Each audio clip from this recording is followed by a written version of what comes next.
भूले बिसरे पल। यश के पेट में दर्द था। माँ सरिता उसे फैमिली डॉक्टर हरीश रायजादा के पास ले गई। वह किसी मरीज को देख रहे थे। सरिता और यश उसके केबिन के बाहर प्रतीक्षा करने लगे। वहां दीवार पर फूलों के दो सुंदर चित्र लगे थे। यश देर तक उन चित्रों को देखता रहा। वह माँ से कुछ पूछने वाला था, तभी उसका नंबर आ गया। डॉक्टर हरीश और यश के पिता विनय बचपन के दोस्त थे। डॉक्टर हरीश ने यश को देखा और दवा दे दी। फिर सरिता से बातें करने लगे। यश ने देखा कि डॉक्टर की कुर्सी के पीछे भी फूलों का चित्र लगा था। उसने डॉक्टर हरीश से पूछ लिया, अंकल ये फूल कौन से हैं? डॉक्टर हरीश हंस पड़े। यश, सच कहूँ तो मैं इन फूलों के बारे में कुछ नहीं जानता। फिर बताने लगे, एक दिन कोई मिलने वाला आया था। उन्होंने मेरे पीछे लगे चित्र को देखा और बोले, यह क्या, अब तुम गांव के नहीं शहर के बड़े डॉक्टर हो। जहां आज फूलों का चित्र लगा है, तब वहां गांव के मेरे पुश्तैनी घर का पुराना चित्र लगा था। अगले दिन वह फूलों के 3 चित्र ले आए, 2 बाहर और एक मेरे कमरे में लगा दिया। मैंने उनसे फूलों के नाम पूछे तो उन्होंने कहा कि वह नहीं जानते। पहले हर दिन जब मैं अपने केबिन में प्रवेश करता था तो सबसे पहले मेरी नज़र गांव के घर पर पड़ती थी। और डॉक्टर हरीश चुप हो गए। उस रात डॉक्टर हरीश देर तक अपने गांव वाले घर के बारे में सोचते रहे। अब गांव में उनके परिवार का कोई नहीं रहता था। रह गया था बस पुराना पुश्तैनी मकान। वह तो बहुत वर्षों से गांव नहीं गए थे, लेकिन अब मन कह रहा था कि उन्हें कम से कम एक बार तो अपनी पुश्तैनी गांव जाना ही चाहिए। 2 दिन बाद रविवार था। डॉक्टर हरीश गांव की ओर चल दिए। उनकी कार अपने मकान के सामने रुकी तो जल्दी ही लोग इकट्ठे हो गए। हरीश कार से उतरकर दरवाजे के सामने खड़े होकर देखने लगे। दरवाजे की बदरंग लकड़ी में दरारें दिख रही थीं। दीवारें धसक गई थीं। खपरेल में जगह जगह छेद हो गए थे। कुंडे में जंग लग चुका था। पुराना ताला लटक रहा था। तभी वहां जमा लोगों के बीच से निकलकर एक बूढ़ा आगे आया।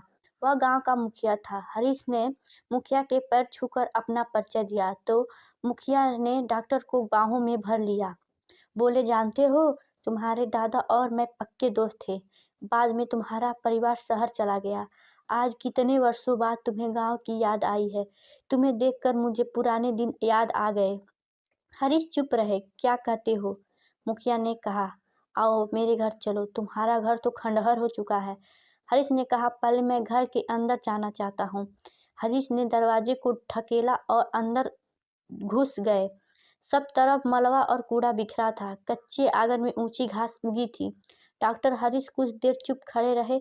आंगन के सामने पुराने दिनों की छवियां एक एक करके आ रही थीं। उनमें माँ का चेहरा सबसे उजाला था। कोठों और दलान पर टूटे खपरेल से होकर धूप के टुक- टुकड़े गिर रहे थे। मुखिया की पुकार सुनाई दी तो हरीश बाहर आ गए।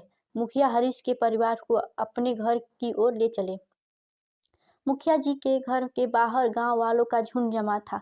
मुखिया जी ने हरीश का परिचय दिया तो एक गांव वाले ने हरीश से कहा, हमारे गांव में इलाज के लिए कोई डॉक्टर नहीं है। यह सुनकर अच्छा लगा कि आपका जन्म इसी गांव में हुआ था। क्या आप हमारा इलाज करेंगे? और कुछ देर बाद डॉक्टर हरीश कुछ मरीजों की जांच कर रहे थे। उन्होंने सभी मरीजों के पर्चे तैयार कर दिए, लेकिन वह अपने साथ कोई दवाई तो लेकर नहीं आए थे। तभी मुखिया ने बताया कि पास के कस्बे में केमिस्ट्री की दुकान है। डॉक्टर हरीश ने ड्राइवर को पर्चे लेकर भेज दिया। साथ में एक गांव वाला भी गया। हरीश ने साधारण खांसी बुखार की दवाओं के साथ मरहम पट्टी का सामान तथा बच्चों के लिए कुछ टॉनिक भी मंगवा लिए। ड्राइवर को समझा दिया कि सब पर्चों की दवाएं अलग अलग लिफाफों में मरीजों के नाम लिखवा कर लाए। ड्राइवर के लौटने के बाद सब रोगियों को समझा दिया कि दवाएं कैसी लेनी है। कुछ बच्चों की चोटों की मरहम पट्टी भी कर दी गई। अब तक दिन ढलने लगा था। डॉक्टर चलने को तैयार हुए तो मुखिया ने पूछा, घर का क्या करने की सोच रहे हो? क्या फिर कभी आओगे? मैं अगले रविवार को फिर आऊँगा। आना ही पड़ेगा। मैं मरीजों को बीच में कैसे छोड़ सकता हूँ भला? सुनकर मुखिया जी खुश हो गए। उन्होंने कहा, बेटा, अगर ऐसा है तो मैं तुम्हारे घर की मरम्मत करवा देता हूँ। अगले रविवार को डॉक्टर की कार गांव में अपने घर के आगे रुकी तो वह हैरान रह गए। पुरानी घर का तो काया पलट हो चुका था। दीवारों की मरहम पट्टी हो चुकी थी। नया छप्पर डाल दिया गया था। हरीश ने देखा आंगन में घास गायब थी। पूरा घर जैसे नया हो गया था। आंगन में बड़ी दरी पर बहुत से गांव वाले बैठे थे। फिर हरीश ने अपने पुराने मरीजों की जांच की और कुछ नए लोगों को देखा। इसके बाद हरीश ने मुखिया जी से एक नए आदमी का परिचय करवाया। वह था राम सरन कंपाउंडर, जिसे हरीश अपने साथ लेकर आए थे। उन्होंने मुखिया जी से कहा, इसका गांव बिलासपुर यहाँ से ज़्यादा दूर नहीं है। दिन में यह गांव में रहकर मरीजों को दवा देगा और रात में साइकिल से अपने गांव चला जाया करेगा। यह सुनकर मुखिया जी तो बहुत खुश हो गए। उन्होंने कहा, इससे अच्छा कुछ नहीं हो सकता, लेकिन कंपाउंडर और दवाओं का खर्च। डॉक्टर हरीश ने बीच में ही टोक दिया और बोले, आपको इन सब के लिए चिंता नहीं करनी होगी। मैं इस गांव का डॉक्टर हूँ।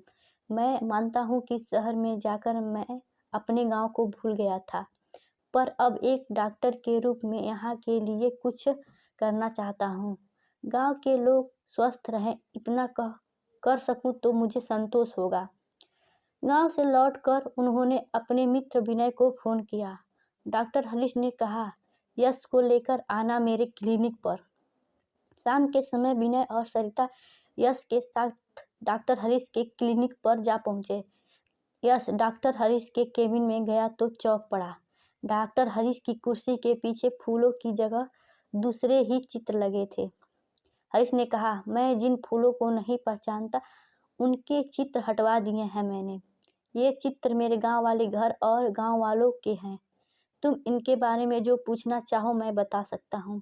तुम्हारे प्रश्न का उत्तर पाने के लिए मुझे अपने भूले बिसरे गांव जाना पड़ा। उसे भूलने की गलती फिर कभी नहीं करूँगा। समाप्त।